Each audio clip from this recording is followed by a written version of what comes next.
Welcome everybody to this week's edition of Reverse Mortgage Weekly, where we go over all of the ins and outs. Well, not everything, but we try to cover a lot of the questions about the reverse mortgage product.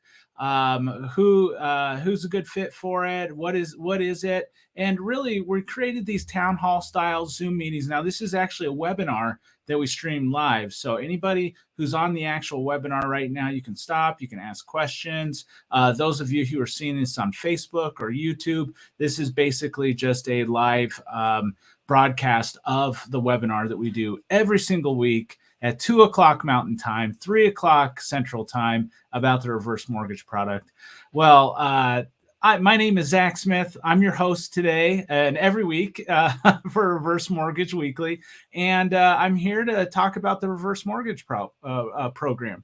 So let me go ahead and make sure we got everything set up here. I'm hoping everybody can hear me and see me and all that good stuff. So let's just dive right into it here. Well, once again, my name is Zach Smith, and I own Chariot Financial. I've been in the mortgage industry for 20 years. I got my degree from Colorado State University up in Fort Collins, Colorado, and went right into I was restaurant resort management.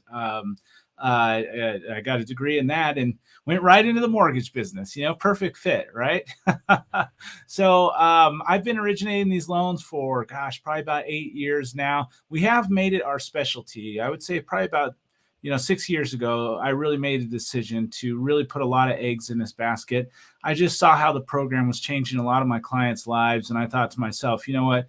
This is a great program. I'm going to focus on it. And not only that, I wanted to make sure I was diversified for events like we're having right now, where interest rates go up, although rates have lowered, in the last week or so. So, and I think the sentiment is that they may go down here shortly, but who knows? We all have our crystal ball predictions there. No one really knows what's going to happen. So what are we going to go over in this webinar, in this presentation? Well, first, we're going to go over what typical clients that we see for the reverse mortgage program, what a reverse mortgage is, what a reverse mortgage is not. There's a lot of confusion out there in regards to those two questions. What is it and what is it not? There's a lot of people who think they know what it is, but their idea of the program is either outdated or just not at all to be something that is anywhere close to what it actually is. For instance, a lot of people don't realize that you can make a payment with a reverse mortgage. They think that you are locked in to having a negative amortization on your home and negative amortization on the loan. And yes, most people choose not to make a payment, but that is a choice. If you want to make a monthly payment, you can. Most people don't realize that. So, again, that's one of the reasons I was really trying to set something up so that we could really educate people on the program and ensure that there's some good, solid information for you going out each week there. So also, why are people choosing the reverse mortgage product? It's wildly popular right now among retirees. And how do they work in simple terms? So let's go ahead and move in with the presentation here. So who are typical clients that we see with the reverse mortgage? Basically, with the reverse mortgage, you do have to be 62 and over to basically qualify for the program. So age is definitely one of the factors. There are programs out there where you only have to be 55, but the terms have really gotten pretty bad with the rates going up. So we don't actually see a lot of those. I mean, if we have like a condo complex or someone who's in a condo with that's not FHA approved and we're not able to do a spot approval or something like that, then yeah, we can look at those type of programs, but it's not something that we see a whole lot of, but it is out there. But basically, the main clients that we see are older adults who are looking to increase cash flow. I've done several of these loans over the years, probably hundreds. And, the thing is that we have all kinds of different clients that look at these loans. And oftentimes we have the folks who are equity rich and cash poor, basically borrowing from their life savings so that they can pay their mortgage payment, or they just don't have any income right now. And equity is great, but again, it's like having a glass coffee table full of cash right in the middle of your living room that you can't get to. So, it doesn't make any sense for someone to be just squeaking by every month, eating bologna sandwiches or whatever every day. And then living in a house that's, paid free and clear, $500,000, $600,000 worth of equity, when you can't get to that equity. It's like having that glass coffee table right in the living room full of cash that you can't get to. So in retirement, equity really doesn't do us a whole lot of good because it's not liquid. We'll go into a little more detail about that. So basically, people who are looking to increase cash flow, that's the person who wants to turn their current mortgage payment into a payment optional program. And, I assert with this program, and really that if you're over 62, you really shouldn't be making a mortgage payment any longer. The reason is if you are making a mortgage payment, you're taking it from one of two buckets that are pretty vital in retirement. Bucket number one is your income. If you're taking it from your income, a lot of times in retirement, we have limited income. So we have, what do I mean by that? Well, we're on Social Security, we have pensions. Pensions are really a thing of the past, but some people still have them, city employees and things like that. But basically, you're taking it from either your income, which is limited, or you're taking it from your nest egg. And the nest egg is really something that it really becomes your crown jewel in retirement, because we don't know how long you're going to need that. I mean, you could live to 70 or you could live to 100. Well, the difference between 70 and 100 is 30 years. So to financially plan to have those funds available to yourself for 30 years is vitally important when it comes to retirement. And then older adults, the second type of client we see are older adults who just need relief from monthly payments and high debt. There's kind of like that quiet storm of credit card debt out there right now. We were kind of swimming, and we're still kind of swimming in all that cash that was infused during COVID. I mean, the trillions of dollars, I hate to see how who's going to pay that back, because right now we are not paying it back. We're still using it to live off of and things like that. But there is kind of a quiet storm of debt out there, credit card debt. But there's also debts like credit cards, mortgage loan, car payment, medical bills, things of that nature that basically people are looking to just get some relief from that. So they roll that car, just like they would on a normal normal mortgage refinance, roll all the high debt or the car payments or things like that into the mortgage. And everyone's going to say, oh, well, that's not a good idea. Well, it depends, depends on where you're at in your life. And it depends on, what your long-term goals are. If you have for instance, the second I'm able to get a reverse mortgage, I'm running down to the bank to get one. And if I wanted to go out and get a new car or something like that, I would not go and finance it. Not in retirement. Right now I would. Right now I would finance the car and, pay it off and all that stuff. But if I was in retirement, there's no way I would refinance it. I would just, roll it into the reverse mortgage. That way I don't have to make any monthly payments, keep my cash flow going. So, again, this program, it may be a good fit for some people, but retirees, it's a great fit. And it just so happens that you have to be 62 and over to qualify. So great fit for those type of folks. So, and then also the third type of folks that we see that look at the reverse mortgage are retirees that are looking to establish a safety net for their assets. For instance, once if you have a lot of assets on your home free and clear, sometimes you have IRAs that have mandatory withdrawals. Well, if let's say you have to take 30,000 out of your mandatory withdrawal in your IRA, it's the age limit. I think it's like 69 and a half or 70 or something like that. Well, you take $50,000 out and you get a nice little 1099 from the IRS saying, hey, you took $50,000 out of your IRA. And if it's not a Roth IRA, then you're looking at paying taxes on those funds. So, using the reverse mortgage is somewhat as a tax shield can sometimes help people in that instance as well. So, and if you want to learn more about that, you can always reach out to me. Again, you can always call me, reach out to me at chariotreverse.com or happyhousetoday.com. So, what is a reverse mortgage? So, it is a mortgage loan. It's got payments. There are payments with a reverse mortgage. That's a big misconception. You have these financial gurus. I heard a very prominent financial guru out there talking about the reverse mortgage. Says, "Oh yeah, it's just a way to take your house, just a way to make you go upside down on your property." Well, keep in mind, I mean, that's really a choice. If you want to make payments on the reverse mortgage, you can, but most people choose not to. It kind of goes against the philosophy of the reverse mortgage, but going upside down, going negative amortization, that is completely up to the borrower. When in a forward mortgage, they don't have that option. They don't have that option at all.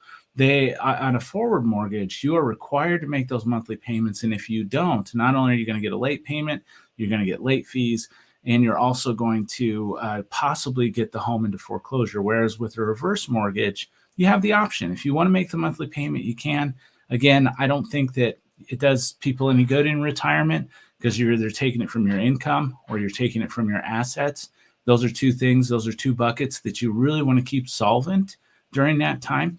But if you wanted to, you could. So going upside down, negative amortization is really a choice with the reverse mortgage. And you don't hear that very much. You don't hear that very much from people who not only, the financial gurus of the world out there or folks who are presenting this program. So generally, the reverse mortgage has a line of credit. It's got cash payout or a 10-year payment where they basically would pay you back each month, basically like turning your house into an annuity. Cash payout, basically, they show up with a big suitcase full of cash for you. And the line of credit, great unique features with the line of credit. It does. They give you access to more equity year over year. It is based on current interest rates. So, a lot of folks who have these line of credits with the reverse mortgage, well, what kind of growth rate do you think they're getting right now in this high interest rate environment? We're talking 7-8%. So it's almost like having another savings account. That's why people who own their homes free and clear, they'll take these reverse mortgages out just for that line of credit, just so that they can have cash on standby and not have to reach into their nest egg, essentially. In a bear market, if you take your money out of the market to live off of, it's like a double whammy. It's kind of like buying low and selling high, because you essentially are taking out on the downturn. So you're taking money out, and then you're also taking money out on the downturn as well as the physical money itself. So taking money out in a bear market is not a good idea. One of the questions I ask everybody, I teach classes for the state here in Colorado and for real estate agents. And one of the questions I ask people is, would you rather have a penny that doubles every day for 31 days or $1 million cash? What would you rather have? And, I'm a dummy. So I thought when I first heard this, oh yeah, I want the cash, give me the cash, $1 million cash. Well, you don't want the cash. You want the penny. And the reason you want the penny is that after 31 days, if you double that penny, it's going to be worth over $10 million. You start at 1 penny, 2 penny, 4 penny, 8 penny. 31 days later, you're at $10 million. But if you pull that penny out at 15 days, it's only worth about $160. So that's the thing. And it's kind of an overly, estimate of example of how compounding interest works. But that's basically how your retirement accounts work. The longer you keep your funds in there, you can realize that rule of 72. You can realize that exponential growth. But if you keep taking it out in retirement, you can really put yourself in a tough position, especially if you're planning to 70 and you live to 100. So keeping that nest egg intact is vitally important. And if you're paying a mortgage payment right now, or you're paying for your expenses out of pocket, basically with your retirement funds, You're taking that penny out way too early. You should be keeping that in as long as possible. If it were up to me, my clients would never ever touch their nest egg. Yeah, you're saving money, but in my position, like I said, the minute I'm eligible to get a reverse mortgage, I'm running down to the bank to get one. Well, that's part of my plan. It's part of my whole financial plan. I would much rather pass on much more net worth to my heirs than I would more equity. 9 times out of 10, when people pass on a home, what do? They sell it. They don't really, not a whole lot of people keep their family homes, but if they want to, the reverse mortgage has got a very friendly way for your heirs to purchase the home, even if you're upside down. So if you're upside down on your house, let's say you owe 400,000, it's worth 300,000. They will sell the property to your heirs for 95% of the appraised value. So what does that mean? That means that you owe 400,000 on it, and they'll sell it to your heirs for 285,000. So I know what you're thinking. Okay, well, who's picking up the slack on that? Well, one of the things about these programs is that you do pay in to an upfront mortgage insurance premium. That mortgage insurance premium is going to cover that deficiency. It's a non-recourse loan, so you're never going to owe more on the property than what it's worth. So that's another thing that a lot of folks talk about, the upfront mortgage insurance premium, and they say that's really expensive. Those reverse mortgages are really expensive. At the upfront mortgage insurance premium, it's really not a reverse mortgage thing. Yes, it's 2% of the property value. So if your property value is 500,000, that's 10 grand. Now you don't have to come out of pocket, but it is going to be in the loan. It's going to be baked into the loan. And people look at that, those reverse mortgages is a bad idea. They overcharge people. Well, again, it's not a reverse mortgage thing. This is an FHA thing. So, my first-time home buyers, a couple of years out of bankruptcy, they're getting charged at 1.75% as well. 1.75, not 2%, but 1.75% of the loan amount as an FHA loan. So it's not a reverse mortgage thing. That's an FHA thing. So what a reverse mortgage is not. So a reverse mortgage is not a government takeover of your home. It's not something where they're trying to take your home over or anything like that. In fact, in this situation, the reverse mortgage is a very friendly loan to be in if you are, if for some reason you pass or you move to Costa Rica and say the heck with the United States and I'm going to live somewhere else. But if it's not your primary residence, it's very friendly to your heirs. And a lot of people don't understand that you have almost 12 months to figure out what to do with the property after someone passes, or if they get moved to a facility or something like that. If you have a forward mortgage, you do not have much time. The clock is ticking. If you go 3 months delinquent, they can start that foreclosure process. After 3 months after that, they can sell the property. So with a forward mortgage, it's a much more precarious position to be in than it is with a reverse mortgage, simply because of the way they're set up. Not only that, but we all know that 30-year fixed loans are really, they're slated towards the bank. So they're not taking care of the borrowers, the clients with a 30-year fixed loan. And this is why, you talk about the penny that doubles every day. You got that amortization that happens over time. Well, just think of that in reverse. So what do I mean by that? Well, in a 30-year fixed loan, you're paying 50% of the interest in the first 10 years. So, I mean, those first 5-10 years of the loan, you're basically taking your hard-earned cash or your hard-earned pension or Social Security income, whatever it is, and you're handing it right over to the bank so that they can make a profit. And we all sign up for it. It's a 30-year fixed loan. So, it's just one of those things that, some of my clients look at that and they say, well, gosh, if the payments that I'm making, if only a tiny little sliver is going to pay off the loan and most of it's going to the bank, I think I'd rather take that payment that I'm making to the bank and going to be paying the bank anyways. I think I'd rather put that in my pocket, because then I can have control over it. Then I can direct it, do whatever I need to do with it. Again, it's not a way to make you upside down on your home. That is a choice. If you want to make a monthly payment, you can. You'd never go upside down on your property. but most people choose not to. Can you go upside down or reverse mortgage? Yes, you can. But it's really going to be based on market conditions, and if the market continues to be robust like it is. And I know people are saying, oh, we're waiting for the crash, we're waiting for home values to come down.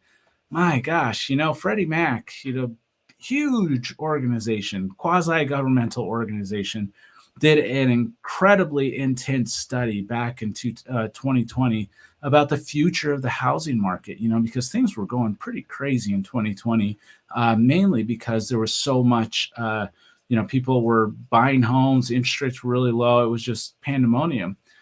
Well, they're saying that 50 million millennials are going to enter the housing market in the next 10 years.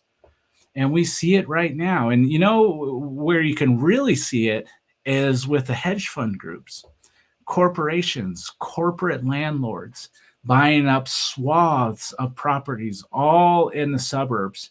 Why? I wonder why they're doing that. Well, they see housing as a huge opportunity in the future because there's so much demand. There's a lot of pent-up demand for people who want to own a house. So what are they doing? They're basically putting some people in a position where they're trying to create renters for life, is really what they're trying to do. But the thing is that demand is there. You got high demand, low supply. I don't know that we're going to see a crash. I don't know that property values are going to go down. I mean, I could be wrong, but I don't see it. I don't see the signs anything close to what we saw in 2008. 2008 was a very, when you look back, it all makes sense. But, when you're in the thick of it, we had no idea what was coming. So, and it's also not a payment-free mortgage. Big company got in trouble out here in these last few years for going out and getting their celebrity endorsers to, oh, we're going to eliminate your mortgage payment. Well, a little bit misleading because there's still a monthly payment. It's just optional. If you don't make the monthly payment, it goes back on top of the loan. So why are people choosing this type of financing in retirement? Why is this such a good choice for folks? Or why are people choosing it? Well, in my opinion, it's simple. It comes down to liquidity and long-term financial planning. So home equity and liquidity, equity is great to have, but the unfortunate thing is you can't eat it. You can't eat your equity. It's not liquid. Again, it's a lot like having a glass coffee table right there in the middle of your living room full of cash that you can't get to. So, it's not like we can take a picture of our house and go down to the grocery store and hand that over to the cashier and pay for our groceries with it. They might look at us a little funny, but the thing is, you're sitting there and on your couch watching your favorite show, that glass of coffee. Oh, wow, I got so much equity in this place. Isn't it great? Yeah, it's great. But in order to get to it, you're going to have to either sell the property or you're going to have to call a banker or get the reverse mortgage, something like that. So why does this matter in retirement? Well, most retirees are living on fixed incomes and have limited cash flow. So they need access to that equity, but it's hard for them to get access because if you go down to the bank, and I can't begin to tell you how many times this has happened, people will say, well, I'll just go get a line of credit. Go down to the bank and apply, and it turns out they don't make enough money because the risk assessment on a forward mortgage completely different than a reverse mortgage. Basically, they're looking at your income, your assets, and your credit. The credit might be stellar, assets might be good, but income is sometimes limited in retirement. So it creates a problem. So most people don't want to work until their 60s and 70s. Well, okay, you need more income to qualify. Well, get another job. How does that sound in your 70s, working 2 jobs? Most people don't want to work into their 60s and 70s. So cash flow is a big problem. Unforeseen medical expenses can liquidate retirement assets prematurely. Still the number one reason people file for bankruptcy in our first world country here is because we have not figured out how to pay for our medical debt, or we're getting overcharged. I mean, that's a whole philosophical debate that I'll probably try to stay out of, but I just for the record, I think things could change. I do. Okay, so we will digress here. The reverse mortgage solves the problem of liquidity. So the reverse mortgage is designed to help older adults access equity when they need it. either by establishing a line of credit, a cash payout, or converting the existing mortgage into a payment optional reverse mortgage.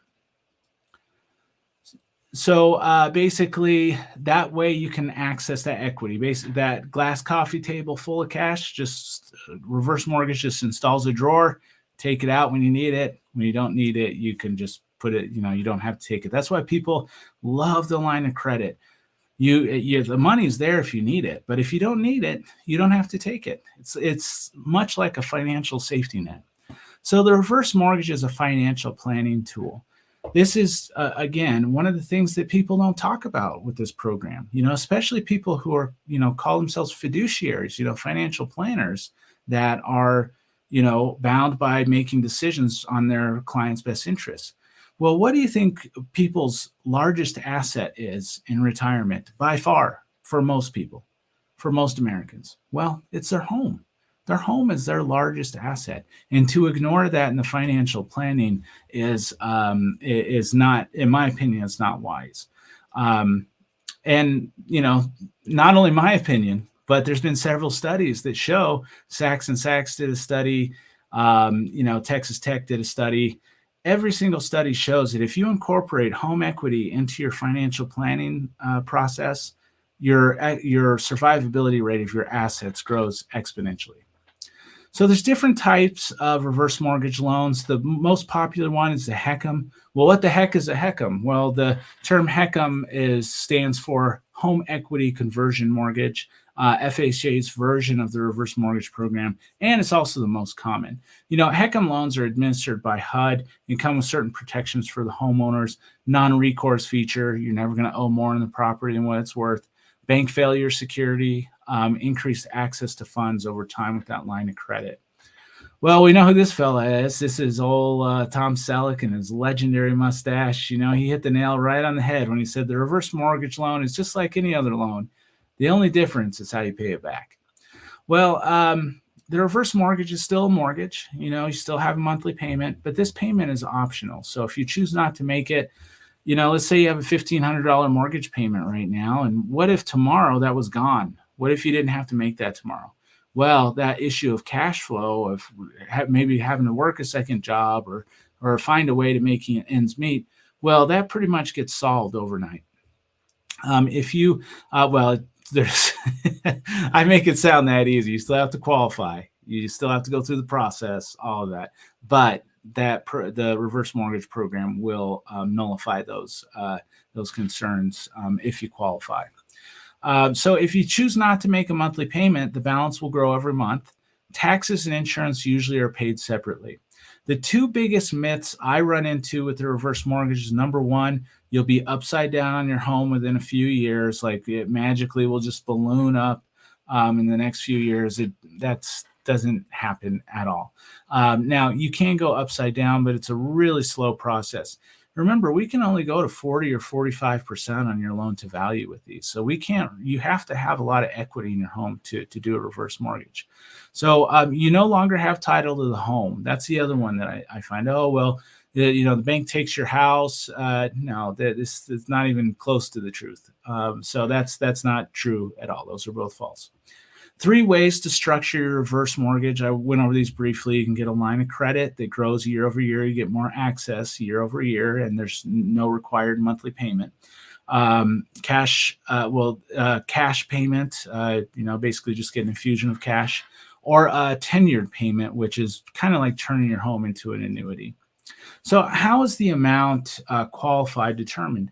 Well, these are a lot like life insurance policies in the sense that they use actuary tables to define how much somebody can get access to on their reverse mortgage. So they basically look at your age. So someone who is 62 can borrow less than someone who is 82 because they're basically counting on the person who's 82 to be in the home less time.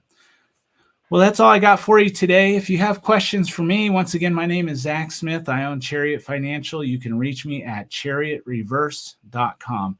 You can schedule appointments. You can give me a call. We can set up a Zoom call. We can set up a meeting if you're here locally, or maybe I'll fly out to you if you're in New Mexico or Texas. Give me an excuse to get on a plane and take a small vacation there. So, anyways, I hope you enjoyed the meeting here. Reach out to us anytime. Very happy to help. I hope you have a blessed day. I hope blessings shine down on you and your family during this holiday season like 1,000 suns. Thank you so much for your time, and we'll talk to you later.